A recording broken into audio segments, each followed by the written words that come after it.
Men would rather feel unloved than inadequate and disrespected. When I was a year or two out of college, I went on a retreat that profoundly impacted my understanding of men. The theme of the retreat was relationships, which, as you can imagine, was of great interest to a group of single young adults. For the first session, the retreat speaker divided the room in half and placed the men on one side and the women on the other. "I'm going to ask you to choose between two bad things," he said. "If you had to choose, would you rather feel alone and unloved in the world, or would you rather feel inadequate and disrespected by everyone?" The speaker then turned to the men's side of the room. "Okay, men, who here would rather feel alone and unloved?" A sea of hands went up, and a giant gasp rippled across the women's side of the room. The speaker then asked which men would rather feel disrespected, and we women watched in bemusement as only a few men lifted their hands. Then it was our turn to answer, and the men's turn to be shocked when most of the women indicated that if they had to, they'd rather feel inadequate than unloved. What it means. While it may seem foreign to us, the male need for respect and affirmation, especially from his woman, is so hardwired and so critical that 3 out of 4 men would rather feel unloved than disrespected or inadequate. In other words, if he had to choose, a man would give up feeling that his wife loved him if he could just feel that she respected him. We asked that same question on the survey, and 74% of men said, if I had to, I would rather feel alone and unloved. 26% only said I'd rather feel inadequate and disrespected.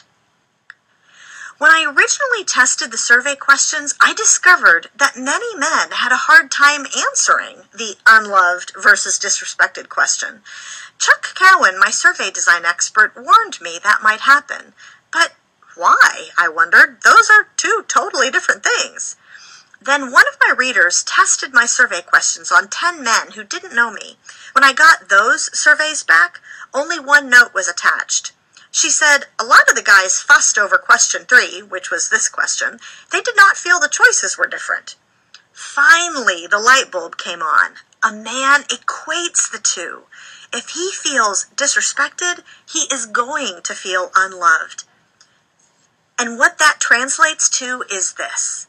If you want to love your man in the way he needs to be loved, then you need to ensure that he feels your respect most of all.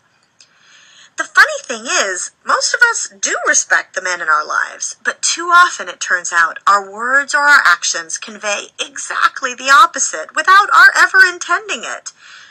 Have you ever been totally perplexed when a man responded negatively to something and wondered, what did I say? Me too. As it turns out, this issue is often why. A disrespect barometer. So how do we know when we've crossed the disrespect line? Thankfully, there is one easy barometer, our men's anger. Before I elaborate, let me ask you this. If you were in conflict with a man in your life, do you think it is legitimate to break down and cry? Most of us would probably answer yes. Now let me ask another question. In that same conflict, do you think it is legitimate for your man to get really angry? Many of us have a problem with that. We think he's not controlling himself or that he's behaving improperly. But Dr. Emerson Eggerichs, author of the groundbreaking book Love and Respect, has an entirely different interpretation. He told me in a relationship conflict, crying is often a woman's response to feeling unloved, and anger is often a man's response to feeling disrespected. If a man can't articulate his feelings in the heat of the moment, he won't necessarily blurt out something helpful like, "You're disrespecting me." But rest assured, if he is angry at something you've said or done and you don't understand the cause, there is a good chance that he is feeling the pain or humiliation of your disrespect.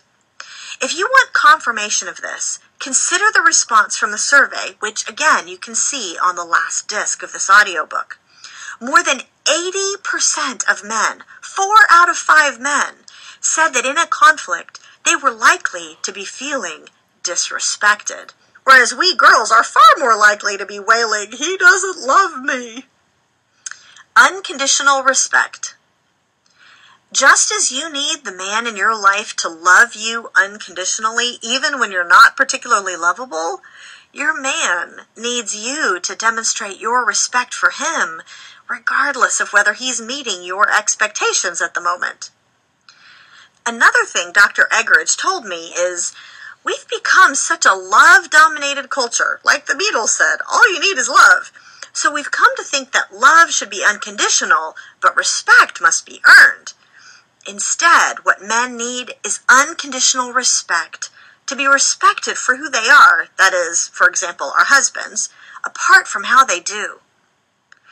Notice that in chapter 5 of the letter that the Apostle Paul wrote to the church in the city of Ephesus, one of the most frequently cited Bible passages on marriage, he never tells the wife to love her husband, and he never tells the husband to respect his wife, presumably because we already tend to give what we want to receive. Instead, in different ways, the passage repeatedly urges the husband to love his wife and the wife to respect her husband. Often, we women will naturally say, "I love you," but at the same time, want to control things. And unfortunately, men tend to interpret this as disrespect and distrust, which, if we're honest, it sometimes is. But marriage invites all of us to place the other person's needs above our own. He's required to do that too, remember. And it does tremendous things for your man to know that you are choosing to respect him. In other words, choosing to trust, appreciate, admire, believe in, and honor him. And that reveals the most important aspect of demonstrating respect. It is a choice that we make out of reverence for God and love for our husbands. Just as our men can choose to demonstrate love towards us, even if they don't feel it at the moment, so we can and should demonstrate respect towards them. It's not real unless you show it. And that brings us to what respecting a man looks like in practice. You wouldn't believe the number of men who told me that they do recognize deep down that their mates respect, value, and appreciate them. But the problem is that their wives don't necessarily show it outwardly, or even know how to show it. Do you want to know what respecting your husband but not showing it feels like to him? Well, consider that awful joke. Why do I have to tell my wife I love her? I told her that when we got married. Just as a wife feels dreadful if her husband never expresses his love, so a husband feels dreadful if a wife never demonstrates her respect. To him, it's the very stuff of love, and it's not negotiable. Of course, the way he needs to feel your respect is quite different from the way you need to feel his love. Most women appreciate it when a husband says, "I love you." But as I discovered pretty quickly, it just doesn't do it for a guy to hear his wife coo, "Oh, honey, I respect you so much." He does need to hear, "Honey, I'm so proud of you," and "I trust you," and "Thank you for what you did." But demonstrating through your day-to-day actions that you do truly respect him often means even more than words. So, what should we do? We as women hold incredible power and responsibility and opportunity. We have the ability to either build up or tear down our men.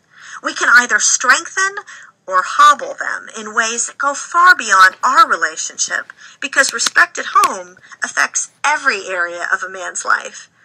There is something in how a man approaches the world that makes his inner home-fired feelings of personal adequacy absolutely foundational to everything else. So what should we do? As one man powerfully put it, always assume the best, and you will find it easier to show respect. Simple as it sounds, from now on, we can choose to show that we appreciate, trust, and respect the men in our lives, and choose not to demonstrate disrespect, starting with never humiliating them in public. If there are areas in which you find it difficult to trust your man, realize that you can be respectful even when you are wrestling with a real area of concern. Don't ignore problems, but find things you can appreciate and applaud regardless.